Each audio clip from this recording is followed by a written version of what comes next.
למד כל הירושלמי. איפה הבחור? הוא היה לפני החתונה של הרב. הוא עושה סיום על כל הירושלמי, הוא רוצה ברוך שלא הצלוח שיש כל הטלפון. לפני החתונה.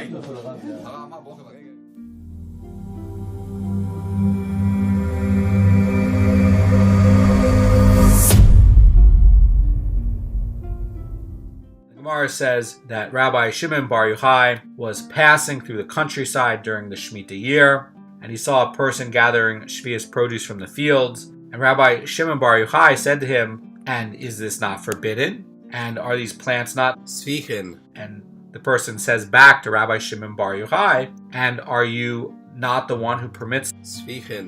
And basically, he's saying back to Rabbi Shimon Bar Yochai, and I'm basically acting with your view.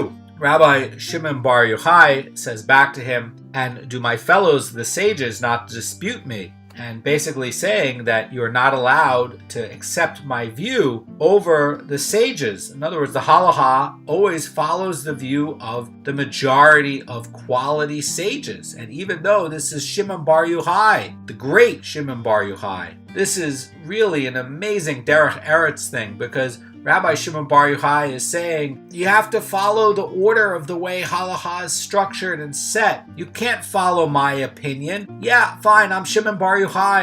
Fine, I'm one of the students of Rabbi Akiva. I've seen so much, and I wrote the Zohar, and I explore the great depths of the Torah and the oral law. The halakha is not by my opinion. The halakha is by the majority of the sages, and you have to follow the majority of the sages. That's also going to be how it is today. You have to follow the halakha, you have to follow the Shulchan Aruch, because this is what the majority of the sages ruled when they're looking at the issues of the Gemara. And in the case of the Shulchan Aruch, they looked at the opinions of the Rambam and all of these great Rishonim, and they took based on a majority. That is going to determine what is going to be the halakha, but you have to follow the halakha. We have a covenant. It's not a thing of, oh, I feel like doing part of it, and it's a buffet, and I can pick and I can choose. This covenant says that this is the will of God, and you have to follow it. Part of the rule that the Torah lays out is that if the sages, the Jewish sages, say go left and it looks like you should go right, you go left. You have to follow the sages because they can see the big picture. And who are the Jewish sages today? These are the leaders of the Haredi Orthodox movements today, like Rabbi Kanievsky. This is going to be the person who's the head of the Lithuanian Orthodox movement. And you have the heads of the great Hasidic dynasties, who, by the way, are phenomenal Torah scholars.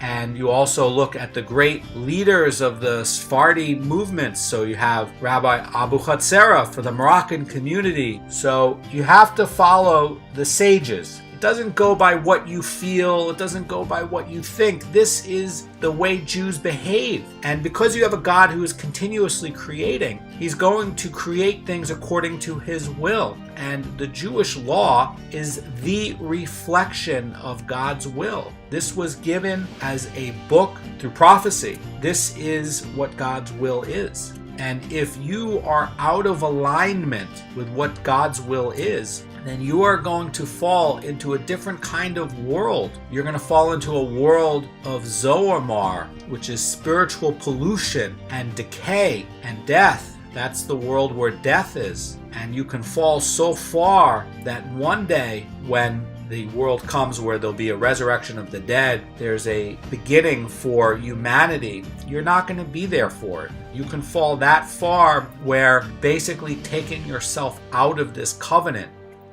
You have to follow the halakha. Rabbi Shimon Bar Yochai is saying back to this guy, you can't rely on my opinion. This is not how it's done. It's not done by one guy. It's done by the majority of the quality sages. The majority of these quality sages did not rule on these vegetables like how I ruled. You're not allowed to do it. The idea by Shimon Bar Yochai is he's very strong about it. He says you're not allowed allowed to take my view over that of the sages. And Rabbi Shimon Bar Yochai in this Gemara continues, and he says the following verse regarding this person, and says, one who breaches a fence will be bitten by a snake. This, by the way, is a quote from Ecclesiastes 10:8. The Gemara is basically saying that his actions are basically breaching a fence that was created by the rabbis to prevent somebody from transgressing Torah law. When it is talking about someone who breaches a fence, in the Shas, this is referring to a type of wall made with stones like you would make in the Jerusalem forest to separate property, and it is a non-cemented wall. It is a non-cemented fence, and in there will be snakes. Snakes will live in this sort of area. So someone who is breaking over this fence and wall is going to be bit by a snake. This has Godic symbolism because it is the snake that introduces Zoamar, which is spiritual decay and spiritual contamination and tuma into humanity, into the flesh and into the material of the humanity, and the decay of the soul and the rotting of the form of the person. When a person dies, their form decays and turns back to earth. The snake introduced the evil inclination into the body of the human being. The snake introduced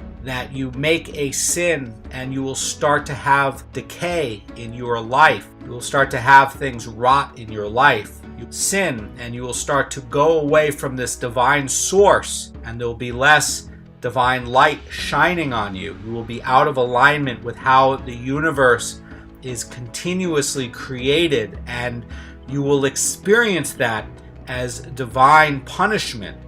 Judaism is not a buffet. You follow the system because if you don't, Hashem will restructure the universe in a way where it's not going to be as great for you. And it's really a shame. It doesn't need to be that way. You know, you have a covenant, and there's a covenant with Abraham, Isaac, and Jacob. This is reality. This is true. This is a treasure for you. Hashem wants you and created you to be a holy person to Hashem, to connect to Hashem, to serve Hashem, and is wanting to create a universe special for you so that you can have all this joy as explained with everything in the Torah and the oral law. You're going to get all these rewards. There is divine reward and there is divine punishment. And that's why we have to love Hashem, because Hashem is a loving father for us. Hashem is the one who is creating the world and is creating everything continuously. But it's all based on how you follow HALACHA, because that is a reflection of the divine will. And if you're out of it, then you degrade, you decay, and it's like you've been bit by a snake, and this poison will go into you and you will start to fall apart because you are out of alignment with the divine light that is flowing into this universe continuously. Now, what happened to this guy? So he continued to pick the vegetables, and the Gemara says it transpired with this person that he was bitten by a snake and he died. That's the thing. This comes up so many times, that the Torah and the oral law is to live by. It is to give you life. And when you go away from that and you sin, you get decay and you enter the world of death. All sorts of tragedies come to people who don't keep the HALACHA. Have a great day.